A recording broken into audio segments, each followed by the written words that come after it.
Welcome to another Figuring Out Japan video. We sell all the coolest Japanese collectibles and figurines straight out of Japan. And today I'm going to be doing a summary of episode 47 of Dragon Ball Super. The episode was titled Mirai Kara no SOS Kuroki Arata na Teki Arawaru, which translates as SOS from the future, a new black enemy appears. It aired on June 12, 2016. Bit of trivia for you. When was the last time that Future Trunks appeared in a new episode of the Dragon Ball series? So I'm not including repeats or Dragon Ball Kai. I'll tell you the answer to that at the end of this video. And as always, this episode does contain spoilers, and I also need to tell you it is not the episode itself. I'm only showing you images from the episode. So let's get into it. So this was, as I said, episode 47. It is the first episode of the Future Trunks story arc. And we see this at the beginning of the episode. Some interesting new faces there that I will talk about a little bit later.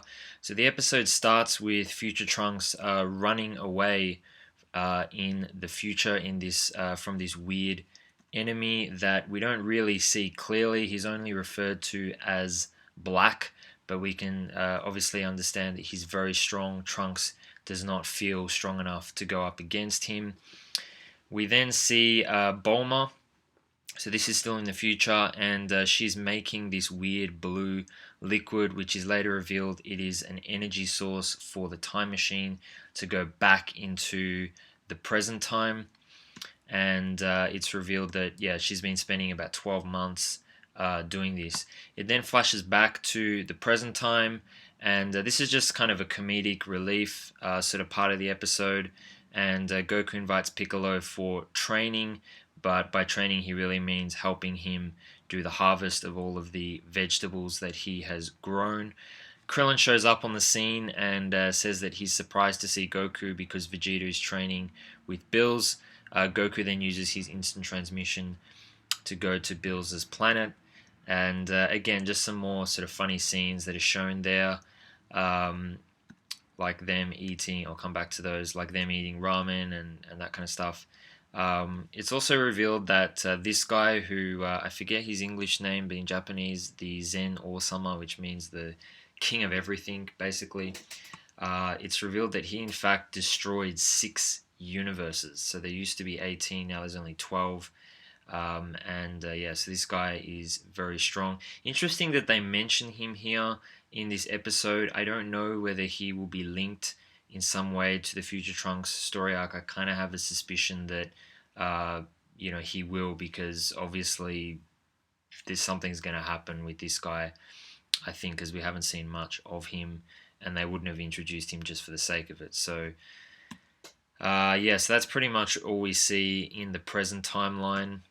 So back to the future. So Trunks, you can see he's got tears in his eyes. So he actually, Black finds Trunks and destroys the laboratory that Bulma is working in, and also kills Bulma in the future.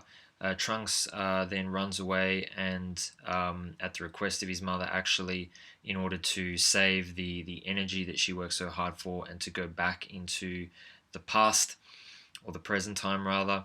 And he goes to this lady's house, and her name is Mai. Now, I don't know 100% sure, but this character looks the same and also has the same name as this character here, which is this character here, which is one of Emperor Pilaf's comrades. So I'm pretty sure it's meant to be the same person, although there's no reference to any past meetings or past dealings or Emperor Pilaf, so that's just an assumption on my part. But yeah, I'm pretty sure that's who that character is meant to be. And we don't know much about their relationship, these two, but they do seem pretty close. There's a sort of touching scene with when Mai tells Trunks that she's found a tin of meat, which apparently is rare in the future. She lets him eat it, and Trunks, rather than eat it all, lets her eat half. So clearly they they care for each other.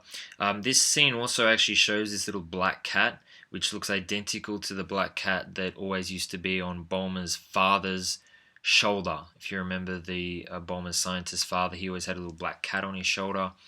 I don't know if it's meant to be the same cat or whether that's just the Dragon Ball style of drawing cats.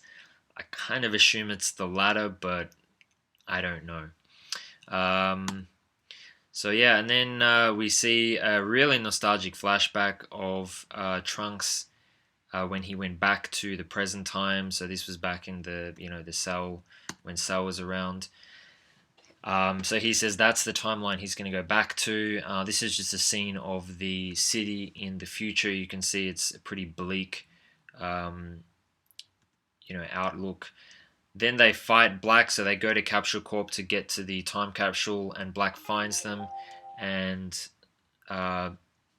obviously they fight Black, and Mai is attacked and supposedly killed. You can see even though she's got an energy ball fired at her, she doesn't seem to be physically damaged, but supposedly she dies. I don't know, maybe she isn't, I don't know, but certainly the episode strongly suggests that she has died. And then the enemy, so this is the black guy that I showed you the sort of image before of, and obviously he looks very similar to Goku, and that is where the episode ends. And this guy declares that he's happy because it's going to be the last day that Trunks ever breathes, because he's a Saiyan.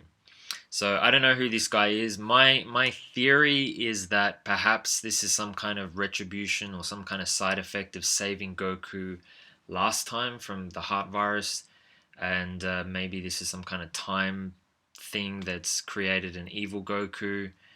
That's one theory I have. The other theory I have is that perhaps this is, I doubt it, but perhaps this is Goten. Maybe because Goku survived in the present time and Goten was born, maybe this is time's way of, getting back. But I don't know. I don't like to read about what happens on the internet, so maybe you can find the answer on the internet, but I don't like to spoil the surprise prior to watching the episodes. So I don't know. The next episode next week just shows that Trunks does successfully get to the present timeline, and not much else is revealed. So that was episode 47. The answer to the question at the beginning of the video, when was the last time Trunks appeared in a future Trunks appeared in a new episode of Dragon Ball? It was July 21, 1993, in the episode entitled One More Conclusion, I Will Defend the Future. So this was after the Cell Games. Trunks goes back to the future and kills the android. So a lot of people forget that there was a huge time lag between when Dragon Ball aired in Japan and when it was actually dubbed and became popular in Western countries, which was sort of the late 1990s, even though Dragon Ball GT finished airing in, I think it was 1997. So yeah, there you go. Interested in your thoughts and comments. Are these videos useful or interesting, or are they a waste of time? Positive or negative comments are welcome. Thanks for watching, and I'll see you next time.